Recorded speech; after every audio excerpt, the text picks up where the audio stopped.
I think this is a little bit of a hot take, but I don't think the customer is always right. Working in customer service is really hard. I've been in customer service since I was 14, and it's hard work because I don't think that there's a correct size for every person, but like in a bra that fits them, I feel like their confidence goes up like 20 points and you just feel better. You see all these brands that they capture women in lingerie just kind of standing there or like laying down. And like that's beautiful. You're wearing your bra as like the base of your wardrobe. And we wanted a line that was based in movement. Is there one rule that you are more than happy to break? Um, Welcome to or welcome back to Founders in Jeans. I'm your host, Emily Jean. And before we get into the episode, I just want to say a huge thank you so much for listening to my podcast. It means the world to me. It is a really special project to me. It's very close to my heart. I also wanted to say that if you enjoy the show, feel free to leave a review on Spotify or Apple, wherever you're listening to this, and also to follow us. You can follow us on Spotify, of course. You can follow us on Instagram at Founders in Jeans. You can also find me on Instagram at emily.jeans, or you can look me up on LinkedIn. I'm always happy to connect with people on there, and I have a lot of good conversations from listeners. Also, you can always leave a bad review for us. I'm totally fine with that. And in fact, I think that's exciting. I would love to know what we can do to improve. So you can also leave comments below and let me know what you enjoyed, what you didn't enjoy. I actually do read every single one. We also have a newsletter that comes out once a week, so you can get all the updates from us. We also put in some weekly business and marketing updates in there, as well as some personal notes from me. You can subscribe to that on my LinkedIn, also through the Instagram and in the show notes below. Anyways, that is all from me. I'm so excited for you to listen to this episode. I hope it's a good one, and I'll chat to you soon. Bye. Okay. Eleanor Mooney of Verdant. Welcome to Founders in Jeans. I'm so excited to have you today. Emily, thank you so much for having me. I am an avid podcast listener, but this is my first time on a podcast, and I'm thrilled to be talking about Verdant here with you today. I'm so excited that this is your first time because lately I've been having a lot more veteran founders. And I think that the conversations are more authentic when I have somebody who's like, okay, I'm doing this for the first time. It's exciting for me. But, anyways, why don't you tell people a little bit about you and the brand for people who have not heard of you yet? Yes, so I am the co founder of Verdant. We are a luxury lingerie line based in New York City. We design here, we produce here, and I also have another business that I have been a part of for 10 years. And so my day to day is really juggling the two of them, managing the operations. But my focus right now is really on growing Verdant. So I have your bio. So obviously, I know that you've gone from managing multi-million dollar luxury retail stores to now building your own lingerie brand. So I guess I'm kind of curious, how do you describe to people at parties or what say you what you do in the day to day and in general? Yeah. For me, it's a little tricky. I don't love talking about myself. I'm definitely like a behind the scenes person. My other business is it's a luxury concierge business. And so we manage the homes and lives of people in New York City, usually a lot of other small business owners or C-suite executives and families. And so that's a little easier to understand, I think, especially for New Yorkers who have extra help around the house. And for Verdant, it's really fresh. Michelle and I met actually 15 years ago, working when we were in our 20s in Soho. And we both loved lingerie and talked about like maybe opening a lingerie store one day. And what it kind of metamorphosed into was a few years ago during COVID, Michelle went back to school. She went to FIT for her tech design degree. And she approached me after having my own business and asked if I wanted to start Verdant with her. And so we do all of the kind of day to day together, but Michelle really designs everything. And I kind of work on the back end of like making sure things are running, getting the contacts that we need. We have a lot of people in our network who have been in the industry for a long time, who are great mentors and like really helpful getting us into contact with the people we need to find to source things or to even produce the line. And so I think the day to day and like many other founders wearing, a million hats and just making sure everything stays above. Per usual. Yeah. Um, I had somebody the other day said that they are really tired of hearing the phrase "building the airplane in the air while it's flying" or something along those lines. Yeah, I feel like there are a lot of those phrases that I've never heard, but Yeah. they're all so good. I Yeah, mean, I'm like, "But it's true." Like, that is the reality for so many founders. yeah. Yeah, I mean, one of the things that Michelle and I learned really early on, and I think you've probably heard this a million times, Emily, from the other women that you interview, is that, I think women, we really underestimate and undervalue ourselves. And when we were starting out, we spoke to so many people and we were like, we need to get somebody who's an expert. Like, we need a consultant to, like, really help us with this. And we were working with, like, these 2 wonderful women in Italy, where a lot of lingerie is produced, and we quickly realized that we should be doing it all ourselves. Like, we Mm, wanted to be doing the nitty-gritty. We could find, the same contacts that they had. We'd actually sourced the same fabric that they had, like, sent to us, like, already. And so yeah, for us, it was like, we wanna be boots on the ground. We wanna be working with the vendors. We wanna be seeing everything in person. And Michelle's actually, when she's in production, when we're sampling, she's in the garment district every day with our cutters and with our production, with our seamstresses, and we're there with our graders. Do you know what grading is? I don't actually, but I want you to tell me. Okay, so grading is really cool. I didn't know what it was either, Mhm, before we started the line. So grading is actually like if you create a sample. So if you have a bra, and you create the sample is typically in lingerie like a small or like a 32C, hmm, or a 34B. You take that sample and the grader actually creates the pattern to make it bigger or smaller. So the grader is the one who makes the sample into a 34B or a mhm. 34A or, a 30D, whatever the other sizes are.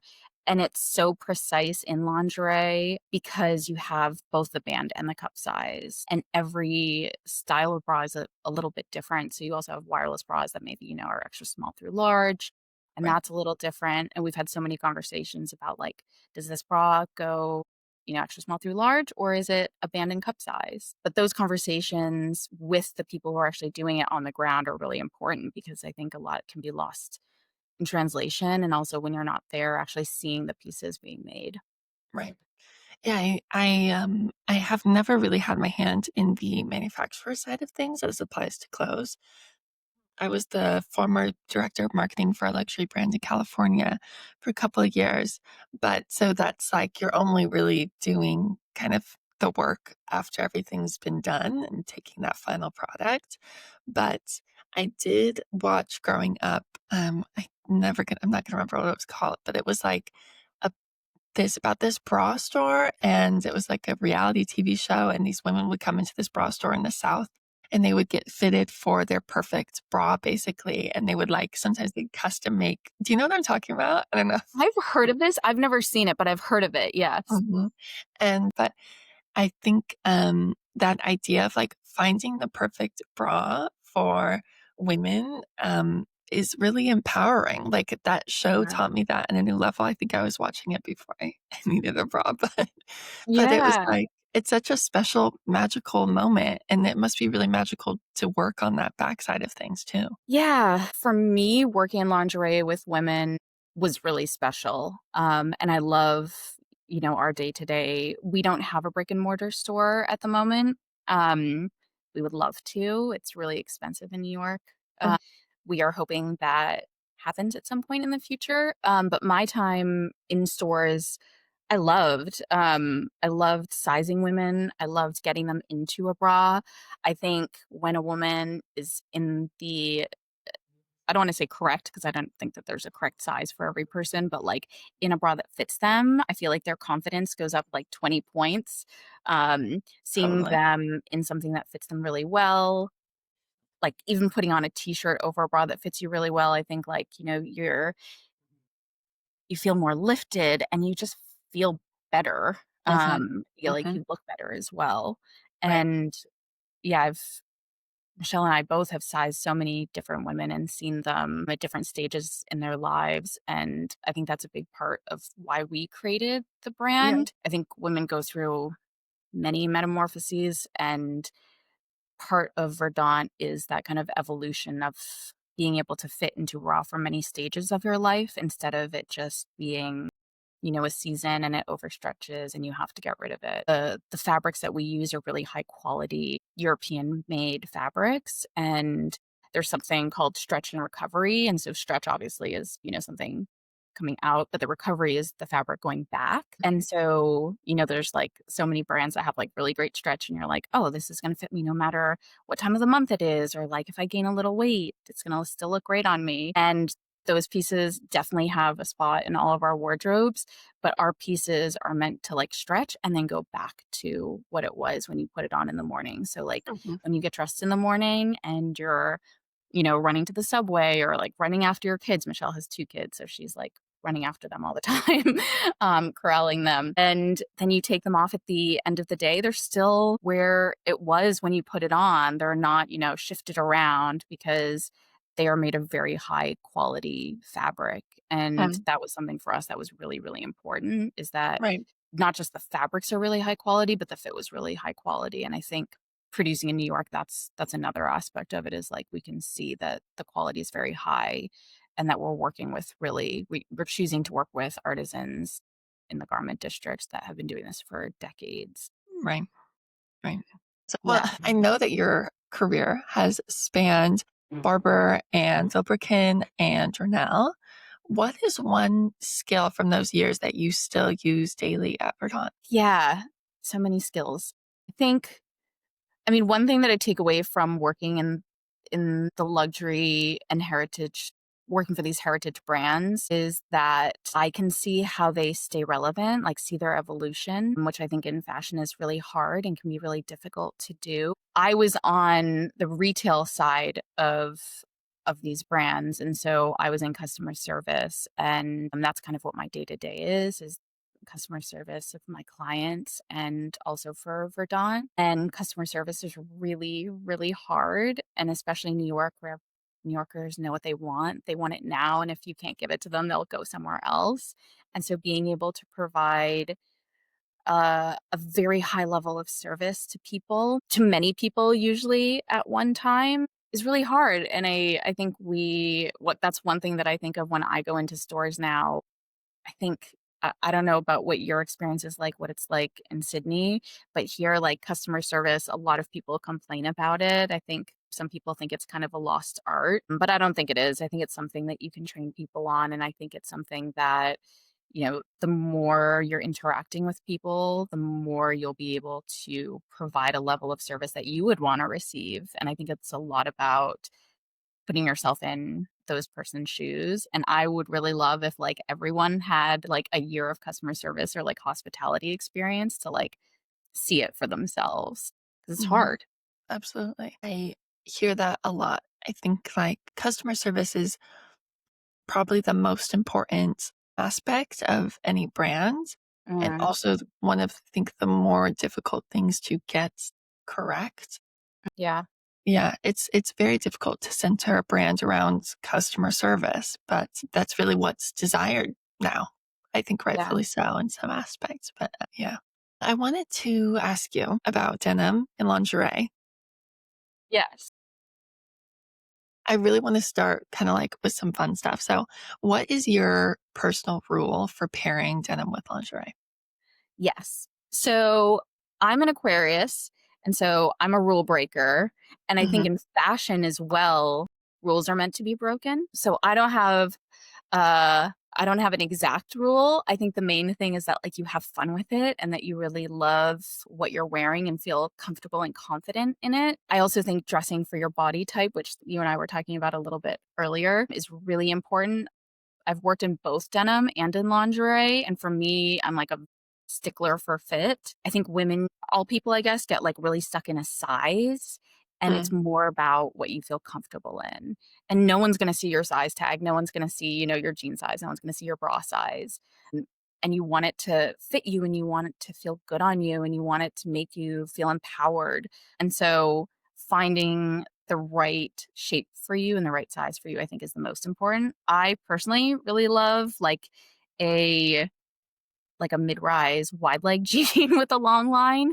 I have a mhm. really short torso, so, a long line for me is kind of like a top, Yep. and then having, some sort of, sheer top over it or, a muscle tee and having it kind of, peek out, and so it's not super exposed, but Mhm. you can still kind of see it and see, the finer details. Right. I think for some people that hear lingerie and denim, like I'm thinking of my mom specifically. She's gonna hear that and she's be like, "So I need to wear my jeans with a bra?" Yeah. What would you say for people who maybe wanna try it tomorrow? Where should they start? Yeah, I think for both denim and bras, they're wardrobe staples. Walk over to your closet or to your armoire, wherever you have these pieces, and pull two of your favorite pieces, your favorite pair of jeans, your favorite bra, and think about how, if you weren't to see anyone, how you would wear it. I Mm, like to think of, like, how can I show this without, with also keeping a little bit of it a secret. So if you have a white blouse, maybe unbutton an extra one, or wear one shoulder off so you see just the top of your bra and the strap. If you wear muscle tees or oversized shirts, maybe wear a bright bra, like a red bra or a highlighter color. I love a neon bra under a white shirt. I think that's mm, really fun. Just something that, you know, pushing the boundaries just a tiny, tiny bit. I think when we think of bras in as outerwear, I always think of Sarah Jessica Parker in Sex and the City, and how she right, just you always saw her bra and she just always looked amazing. right. And I think that's really fun, and I take a lot of inspiration from that, but it doesn't have to be like that. It can just be very Audrey Hepburn-esque with a cardigan, and you see the strap and you see just the top of the bra. I think that's Mhm. really elegant and pretty and sophisticated as well.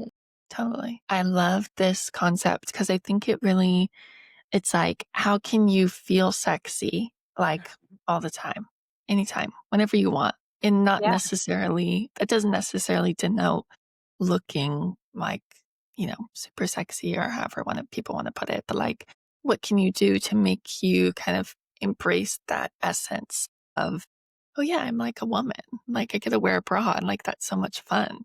Yeah. Yeah, and I think I speak to a lot of women who say, especially now, post-COVID, they're like, "I don't need to wear a bra, but, I sometimes wanna wear a bra under, this thing, and I want it to show, and I want it to be really pretty, and so the bras I buy, I'm investing in, and I Mhm. want it to be seen." And I think Right. that's really fun, and I think that's for us, when we created Verdant, we wanted something that was gonna be a staple in someone's wardrobe and something that was Mhm. really timeless. And so all of our pieces are made to be worn from day to night. So, yeah, going to the office and then going out to cocktails with friends, you have one bra. You don't have to change in the middle of the day, which I think a lot of women think about having a t-shirt bra and their work bra. And we want you to hopefully, have all of those things, but Right. maybe you could have one of those things from Verdant that encompasses all of those. Right. Um, Yeah. I guess I'm curious, is there a surprising way or somebody even that you've seen style lingerie for outside wear that's, like, you're really impressed by? yeah, I was thinking about this. I mean, I think we all know. Do you know that the Madonna cone bra, like the Jean Paul Gaultier? Yes. Yes, Yeah. of So course, I yeah. feel like that is top of everyone's mind. I think that was a really special moment. I can't think of anything that stands out a ton. I personally really love corsets, and I love that when they come in and out of fashion or are still used in fashion, corsets are the start of lingerie. They were the basis of lingerie, and I love that they're still a staple because it really is an essential, I think, and that we are able to move from boning, actual whalebone, to something a little bit more Yes. flexible, Yeah. so it's more comfortable. Yeah. Do you have anything that jumps out? Can you think of a moment where that I guess, like, Britney Spears, like, those were all those moments too, like, Right. VMAs. Well, I know, like, for me, I loved Katie Holmes. I remember she had that kind of, like, iconic gray bra with the gray sweater with the jeans. Do you remember Yes. that? Yeah, Yes. Was that yeah. The Row? I think so. It was something like Yeah. that. I saw in an interview she was talking about that recently because obviously that photo kind of went viral. And she was like, "Yeah, the bra never quite fit me right." So after that, I actually she gave it to a friend or something like that. And I was like, "That's so chic." Like it's like, she looks so amazing and gorgeous. And I didn't even really realize it was a bra, but it makes sense now thinking about the photo. And Yeah. anyways, yeah, so I think that's a great example. Obviously, Rihanna does a really good job of like styling lingerie, Yeah. and outerwear, but yeah. I think Doechii now too. Doechii, like, looks Yes, amazing in, like, her yes, that's stores. another one. Yeah. Totally, yeah. Yeah, I love that corsets are coming back. I totally agree with that. I think corsets are so like, it seems like everybody's doing it, but it looks good and new in a new way every single time. Yeah. Yeah, and there's so many different ways to do it. Like, you can do the half corset, you can do like, actually, the top I'm wearing now is, like, a corset-inspired top. Right. Yeah, it's so fun. Fashion So is so fun. So fun. So I want to ask you a little bit about the Verdant philosophy. I know that I think you said it before, but it's the quote is tailored for stillness and motion. Can you kind of unpack what that means? I think I know what you're going to say, but please. okay. So, when Michelle and I were thinking about the brand and really who we wanted to serve and who our client was gonna be, we thought a lot about our own lives and our girlfriends' lives and the women that we've, fit over decades, and especially in New York, like, you're always on the go. I mentioned it earlier, but Michelle's a mom of 2. I'm a dog mom, and so I'm running around with my dog all the time. Um, and you see all these brands that they capture women in lingerie just kind of standing there or, like, laying down, and, like, that's beautiful, like, editorially, it looks great, but you're wearing your bra as, like, the base of your wardrobe. It's something that, like, keeps you in place, it keeps you comfortable, it makes the rest of your wardrobe look put together, and so we wanted a line that was based in movement. So Michelle and I actually fit test every single sample that we create before it actually goes into production. We wear it out for the day, sometimes wear like the bottoms to yoga, or she'll wear one of the bras out when she's taking her kids to school. I'll wear it out when I'm running errands, just to make sure that it actually lives up to our standard. And then if you look at our photography on our website, our models are actually constantly in motion. They're walking, they're dancing, they're moving around. It was really important for us that the brand is is a product for people to be moving around in, because it's great to be lounging around in lingerie, but for the most part, like 99% of the time, you're moving around in it. Hmm. Yeah, absolutely. Yeah, I think the goal is to move around in it. Yeah. Yeah, and I think, like, we've all been there, like, where you'll try on a bra in a store and you're like, "Oh my gosh, this looks amazing." And then the first time you wear it, like, you walk a block and you're like, "This is not in place. Like, what is Like, happening?" yes. And so that is, yeah, that Hmm. is what we're aiming to avoid with our product. Yes. Yes, I love that. It is funny how it's so specific. Like, I'm, like, thinking of my bras now, I'm like, yeah, it's so I have, like, 2 or 3 that are, like, my go-to bras, and Mhm. I can't find them anywhere else. Like, it's, like, just perfect for me. Yeah. It's a really tailored experience. Are there any details in the design or fit that you feel like most people or designers overlook, but you guys are really obsessed with? Yeah, we hit on this a little bit, but the stretch and recovery for our fabrics, I think, is the biggest part of it for us. There are a few brands that we both really love that, like, we've had our bras forever from those brands, and they also have, like, really great stretch and recovery, typically like French made fabrics. Another part of it for us, it's really, I don't know if, like, you have this problem, but I feel like I'm always on the search for, like, seamless bottoms. Mm, Michelle and I are both, like, gym buddies, and we both hate, like, visible panty lines, like, on ourselves, like, for ourselves, and so mhm. really trying to make the perfect seamless bottom. Yeah. And right now, like, all of our bottoms are, like, folded, so, like, there is a very faint line, but we're trying to, like, continuously tweak it, to make a fully seamless bottom. Love that. I love that. Those are really good details to know. So I want to talk to you a little bit about the holiday capsule. Yeah. So we're obviously in August right now, but this will be coming out not too far, I think, from that time. So Yes. without giving everything away, what can people expect from the holiday capsule?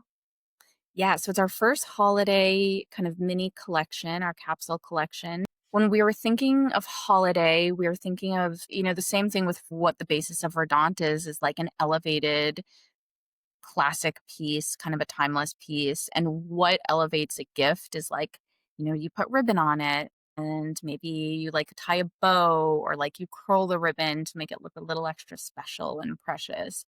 And so Michelle played around with some different ribbon and she found this really gorgeous abstract embroidery and placed it on some silk straps. And it really looks like it's floating on the body and kind of enveloping you. And so I like to say it's like a little gift to yourself for the holiday. Oh my gosh, cute. That sounds Yeah. so chic. I love that. I know. I can't wait for people to see it. It's so Yeah. gorgeous. Is there one piece that you're like very excited about specifically? Yes. So we are expanding our collection for the first time to have a robe.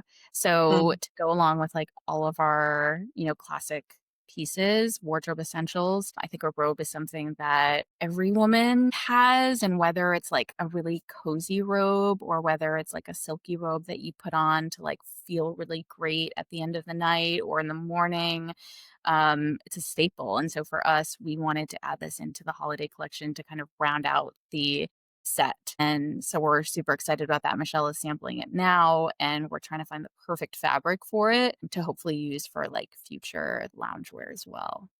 I love that. I'm excited to see. I'm curious. I think for a lot of founders who are navigating brand identity and, Mhm. the brand guidelines and things like that, how Yeah. do you guys balance creating something fresh while also keeping that kind of core identity intact? Yeah, I think that can be really tricky. I think for us, it's about sticking to the basics. And so Verdant is all about having these like timeless classics, signature pieces, signature silhouettes. I mean, for our holiday collection, we are using our long line bra and our classic bikini. And I think long line bras, I think they're, on the newer side, some people don't even know about long line bras, but they are like, they're gorgeous on, they're really supportive. And I think elevating those pieces to be a little bit more special. And I don't think you need to, like, we're not reinventing the wheel, creating, this lingerie line. We're just trying to elevate a wardrobe staple. And I think that's the same thing. I think you can do something really special by doing less sometimes, less is more. And I think that's true for Verdant and for the holiday capsule. The fabric itself is really simple, and then we're doing just something just a little bit extra to make it stand out. That I simplest is often best. Isn't that what Yeah. they say? So I want to go back a little bit to customer service and exceptional service. I'm really curious, how do you kind of translate that exceptional service driven approach into an e-commerce world? Yeah. Are you an e-com shopper or are you a brick and mortar shopper? I'm in e-com. I never go in person anymore. Every time I go into the mall, I'm like, I can't, it's not for me. Yeah. I It's funny, so many of my friends are e-com shoppers as well, but I am still a brick and mortar shopper. I love going into a store and I love feeling things and I love putting things on my body to see how it fits. I think there are three things that I think we try to stick to. One is that we do virtual fittings on our website. So you can book an appointment and you would do a fitting with Michelle or I. And we talk about, not necessarily just your size, but also what style is right for you. Um, I think oftentimes I hit on this a little earlier, but we can get stuck in our size and every body shape is a little different. And so some people may need a little bit more coverage or may need a little more lift. And so they'll want like a fuller coverage bra, or if you want a little more lift, like a balconette or demi style bra. And so talking about what it is that you really are looking for and need for your body. We also try to be really flexible with returns. I think that's really important, especially now post COVID where so many people are traveling all the time and there's so many digital nomads out there. Being flexible with people and emergencies too, we're all people. There are emergencies that come up. Things get hidden underneath other boxes, and if you still have that item in stock, I don't see why you can't take it back and, resell it to someone else. That's really, I think, important to us, that we're being flexible with our clients and exchanging it for something else, another size, another style. And the third thing is that we try to reach out to all of our clients to get feedback about the product, especially since we're so new, and Mhm. incorporate that feedback into the brand. We're two people. We have a lot of girlfriends. We have clients around that we ask for feedback, but I think people who are outside of New York and people who don't know us personally, getting that feedback is really important as well, because the way they're wearing the brand, the way they see the brand is very different, I think, than what we see, in our little bubble here. And we actually, one of the things that we did actually after our first pop-up was we did create kind of like not a t-shirt like foam bra, but we created like a seamless bra. So like did our first core collection with a modal fabric, and that was feedback from our first pop-up from someone. So I am curious about that. I think for founders listening to this that have a product in hand, did you guys go about beta testing or how do you get feedback before you go to market? Yeah, we've done it a couple of different ways since we've launched. So we've 4 different collections that are out right now, but we kind of launched it 2 and 2. And so production was kind of split. And the first time around, we had friends wear test the product. And the second time around, Michelle and I like really wore tested. We wore every single piece out. Excuse me. We wore every single piece out, washed every single piece, because you never know, like in the wash, if something's going to happen. And actually, for the core collection, the first core collection, we had this like really gorgeous trim that we found and we loved it. And it was seamless. And we're like, we're finally going to have a seamless bottom. And then the trim, like, totally stretched out in the wash. And Mm. yeah, we had to scrap it. I still have that sample and I wear it all the time.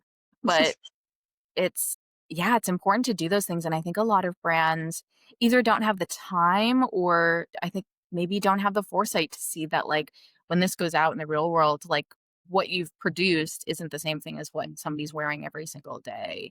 And I Right, think, we are a luxury brand, so the price point is really high, especially producing in New York, and so we need to make sure that the product is as close to perfect as it can be for people to want to pay that amount of money, right. um, to buy it. Right. And I know that Verdant has very strong social and sustainability values, though that's kind of a trending, I think, idea for brands right now.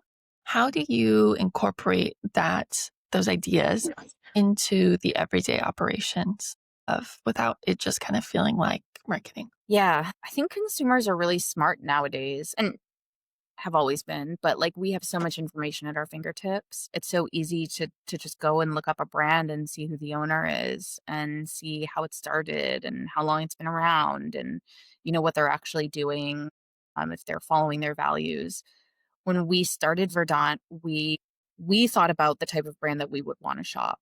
As an entrepreneur, I'm a real sucker for a founder story, so I love finding brands that are founded by women, Asian American women, especially. Michelle and I are both Filipina.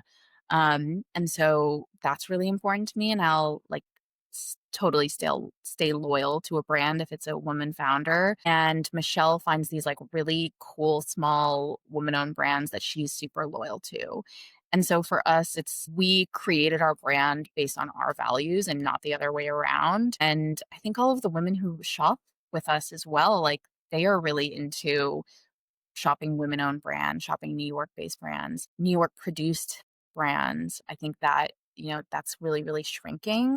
And I think producing in New York is really special, and I think we're really privileged to be able to do that, and we don't take that lightly, and so I think anyone else that we can support, we would love to, shop with those people as well. Yeah. Yeah, absolutely. I'm curious then, is there a kind of one retail or even one luxury rule that you are more than happy to break? I think this is a little bit of a hot take, but I don't think the customer is always right. I Okay. think, again, working in customer service is really hard. I've been in customer service since I was 14. Mm, And it's hard work. You have to go into work with a smile on your face. You have to be really genuine and amiable, even if you're having a really rough day. And yeah, I think we all need to be a little kinder to each other and think about how difficult, what difficult positions we're all in, and what we're all just trying to do our job and trying to find something to like make our day better. mhm, If people are shopping, they're looking for something to like perk themselves up or like perk up someone else and like make someone else's day better. And I think that's really important to think about, that, we're all just here trying to live a better life. And mm. I think it would be great if everyone worked in customer service or hospitality for a year. I think it would change a lot of people's mindsets about how they interact with people. Oh, yeah. Yeah, absolutely. Yeah.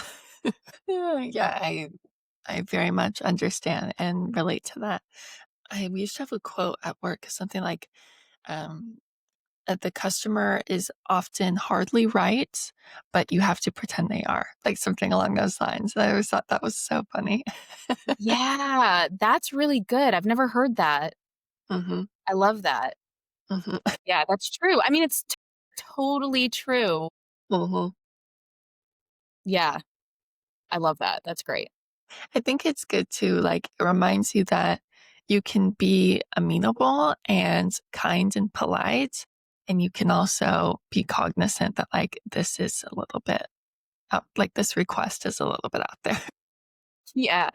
I did once have someone that like brought back a product that was like still tagged, something we carried in store because it was, staple for this retailer I worked at, but it had been in the person's storage unit for 2 years. And so we had it in the system, but I was Mhm. like, I I'm not even sure what to yeah, do with that. I don't know what to do here. Like, I see that it hasn't been worn, and I know that we have it right here, but, like, it's been Right. 2 years.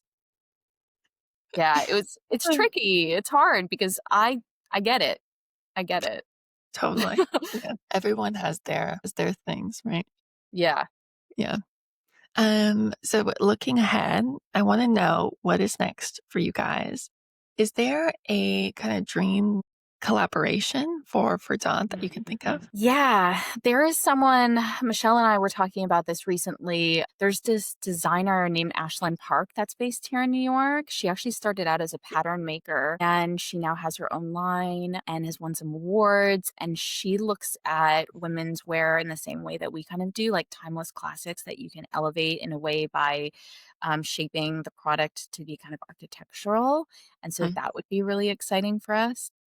She's Asian woman in New York. I don't know if she produces in New York, but, I know she designs everything here, and yeah, that would be amazing. yeah. Cool. I'm curious, like, is lingerie the forever home, or are you guys ever looking to expand beyond that? Yeah, I think we're really trying to refine the product still. Mm, So for us, lingerie is always gonna be, the base for us. We are, um, starting out the loungewear, research with the robe and looking into it for the next couple of collections and finding the right fabrics and the right cuts that will, go along with the brand. And Michelle and I both really love swim. We would really love to dip our toes into swim at some point. Yeah, I love resort, and I love the idea of like creating like a Verdant sun collection or something. oh, cute. I love that. Yeah. I know you mentioned the robe before, so it sounds so cool. I'm so excited to see what all it looks like. Thanks. I want to do some kind of rapid fires with you to wrap up because I don't want to take too much of your time. Okay, my first question is, what is the most underrated lingerie color? I think for me, it's white. I love Ooh. white. Yeah. I think a lot of people think of like black and nude as neutrals, but I think white is like a great lingerie color. I've been also loving mint lately, like randomly, like a Mint. good little mint. Yeah, When I worked at Journal, if there were any collections that were mint, they would immediately sell out. It's such a good color, totally. no matter the time of the year. It's like it's a pastel, but it's like it doesn't wash people out. It's For yeah. sure. It looks good on every skin tone. Yeah. Yeah. And I think you with like your blonde and your tan, like, yeah, I can totally see that. Yeah. Thank you. Yeah. So, my second question, is there a denim cut that for you think works best with lingerie? Yeah. For me, I love a mid-rise and kind of like a wide leg. And then, if you think of like a woman's body being kind of like a triangle, and then doing something kind of like fitted straight up. So for me, the mid rise, wide leg, and a long line bra. But I think everybody is different. Michelle like looks amazing in like a barrel leg jean and like our demi bra. So I think it's different for everybody. But yeah, I'm sticking to Right. my. Love it. my one. Love it. Perfect answer. Is there one lingerie trend that you wish would disappear forever? Did you see I won't name the brand, and I hope I don't get a hate mail for this, but, like, the brand that did, like, the nipple piercing bra? Oh, I did actually. Okay, yeah. So, for Michelle and I, we were both like, "I don't get it." Yeah. But, like, for them, great, like, they're totally sold out of it, and I think it just came Mhm. out this spring, so, like, amazing for them that they found this niche, but, like, yeah, that's not for us. Yeah. It's Yeah.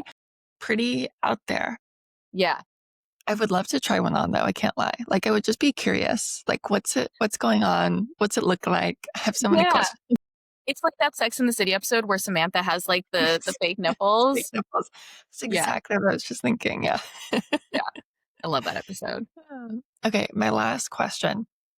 Do you have, like, a go-to outfit for a quick confidence boost? Yes. So I am definitely a true New Yorker in that like I wear all black all the time. Mhm.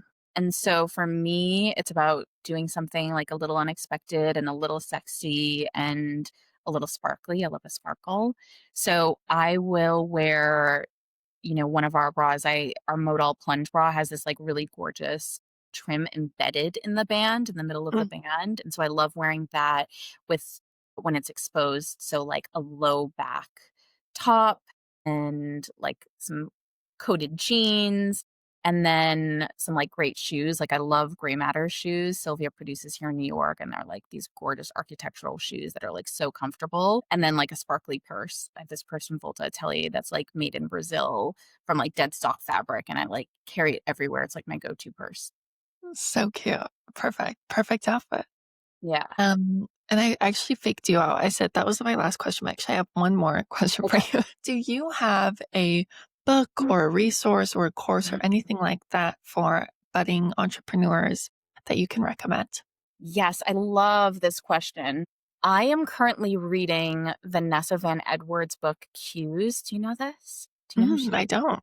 She's like a social psychologist, I think. Don't hold me to that. I'm pretty sure that's what she is. But she talks about how we have these 97 cues that she has studied and how they affect our interactions in everyday life. Like there are vocal Mm, cues, verbal cues, physical cues, and there's the fourth one.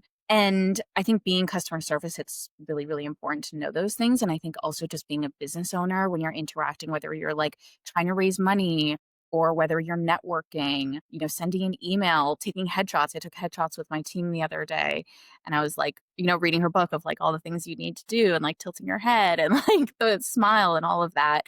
And I think it's really like these are really soft skills that you can learn and you can change about yourself to mm. be much more approachable.